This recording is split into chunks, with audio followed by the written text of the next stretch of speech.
पहले नासा, रूस और चीन और अब भारत। क्यों चांद को अपनी मुट्ठी में करना चाहती है पूरी दुनिया?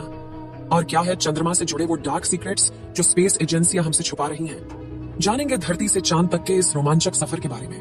दोस्तों, भारत के चंद्रयान 3 ने का विक्रम लैंडर चांद की सतह पर सॉफ्ट लैंडिंग करेगा। वहीं रूस का लूना 25 भी चांद की तरफ रवाना हो गया है, जबकि साल 2024 में नासा भी अपने आर्टेमिस प्रोग्राम के तहत एक बार फिर वैज्ञानिकों को यानी एस्ट्रोनॉट्स को चांद पर भेजने वाला है। और चीन भी जल्द ही एक और मून मिशन करने वाला है। लेकिन अब सवाल आता है कि इन सभी देशों को चांद पर ऐसा क्या दिख गया जो चारों ओर चांद पर पहले पहुंचने की होड़ मची हुई है? और चांद से जुड़े ऐसे कौन से रहस्य हैं जिनसे से पर्दा उठाते ही हमारा चांद को देखने का नजरिया ही बदल जाएगा? जानेंगे पृथ्वी से चांद तक के इस रोमांचक सफर की कुछ खास बातें। तो जल्दी से अपनी कुर्सी की पेटी बांध लीजिए और पूरा वीडियो जरूर देखिए। दोस्तों, चांद हमारी पृथ्वी से 3,84,400 किलोमीटर दूर है और अगर हम सीधा रास्ता पकड़ते हैं तो इसी के आसपास डिस्टेंस में ही हम चांद की सतह पर पहुंच जाएंगे। जबकि भारत के चंद्रयान 3 के रास्ते से हमें चांद पर पहुंचने में 42 दिन लगेंगे, क्योंकि चंद्रयान 3 ने चंद्रमा की तरफ जाने का अंडाकार रास्ता चुना है, जिसमें वो पहले पृथ्वी के चक्कर लगाकर चांद की ओर एक लंबे रूट से बढ़ेगा और फिर चांद के चक्कर लगाकर लैंडिंग करेगा। हालांकि यह रास्ता काफी किफायती तो है, लेकिन इसमें हमें एस्ट्रोनॉट के लिए बहुत खाना, ऑक्सीजन और पानी की जरूरत पड़ेगी, जिसे स्टोर करने के लिए बड़ा स्पेसक्राफ्ट चाहिए होगा। और इस रास्ते से जाने पर 30 लाख किलोमीटर की दूरी तय करके हम काफी थक भी जाएंगे। इसलिए चलिए हम अमेरिका और रूस वाले सीधे रास्ते से ही चांद की तरफ चलते हैं और इस रास्ते से हमें चांद पर पहुंचने में 4 से 5 दिन लगेंगे। जब स्पेस क्राफ्ट का लैंडर आपको चांद पर उतारेगा तो बाहर आने के लिए आपको सबसे पहले अपना स्पेस सूट पहनना होगा, क्योंकि चांद पर काफी पतला वातावरण है और इसमें ऑक्सीजन मौजूद नहीं है। इसी वजह से सांस लेने के लिए आपको स्पेस सूट के पीछे लगे ऑक्सीजन सिलेंडर का सहारा लेना होगा। स्पेस सूट पहनने के बाद जब आप चांद की सतह पर कदम रखेंगे तो खुद को काफी हल्का महसूस करेंगे। दरअसल चंद्रमा का गुरुत्वाकर्षण पृथ्वी से 6 गुना कम है, इसलिए अगर पृथ्वी पर आपका वजन 60 किलोग्राम है तो चांद पर यह सिर्फ 10 किलोग्राम हो जाएगा। इसी वजह से पहली बार चांद पर कदम रखते ही शुरुआत में आपका बैलेंस बिगड़ेगा और आप चलने के बजाय उछलते हुए नीचे भी गिर सकते हैं। इसलिए चांद की सतह पर संभल कर कदम रखना जरूरी है। खैर, अब चांद की सतह की बात करें तो यहाँ पृथ्वी की तरह सीधे रास्ते नहीं बने हुए हैं, बल्कि चांद की सतह ऊबड़ खाबड़ है और यहाँ जगह जगह पर चट्टानें, पहाड़ और बड़े बड़े क्रेटर यानी गड्ढे हैं। चांद पर यह गड्ढे तो 20 सालों से गिर रहे उल्का पिंडों की वजह से बने हैं और ये 100 सेंटीमीटर से लेकर 25 किलोमीटर तक बड़े हैं। वहीं चांद की मिट्टी यानी कि लूनर सॉइल बिल्कुल ज्वालामुखी से निकलने वाली राख जितनी पतली है और इसका रंग भी पृथ्वी की मिट्टी से ज्यादा डार्क, बिल्कुल सीमेंट की तरह होता है। इस मिट्टी में खुरदरापन न होने की वजह से आप जैसे ही इस पर कदम रखेंगे तो आपके पैरों के निशान बन जाएंगे, जिस वजह से चांद पर सबसे पहले कदम रखने वाले एस्ट्रोनॉट नील आर्मस्ट्रॉन्ग और बज एल्ड्रिन के पैरों के निशान आज भी मौजूद है। अब चांद की खूबसूरत जमीन देखने के बाद साथियों, आप अपनी नजरें जब ऊपर की तरफ करेंगे तो आपको हमारी पृथ्वी भी दिखाई देगी। जैसे पृथ्वी पर चांद का उदय होता है, वैसे ही चांद पर भी पृथ्वी का उदय होता है।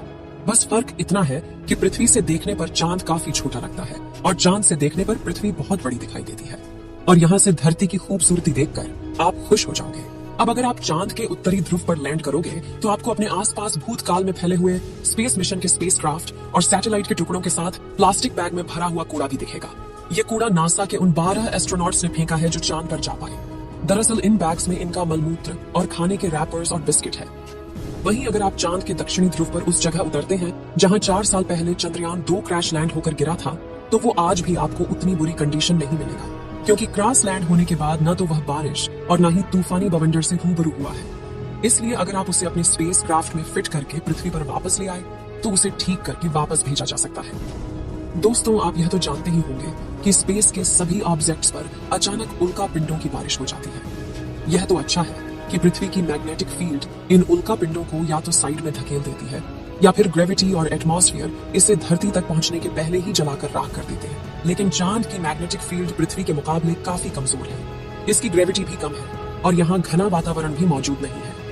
इसी वजह से चांद पर लगातार उल्का पिंडों की बारिश होती रहती है। ऐसे में कोई भी उल्का पिंड गिरकर आपको पल भर में मौत के घाट उतार सकता है।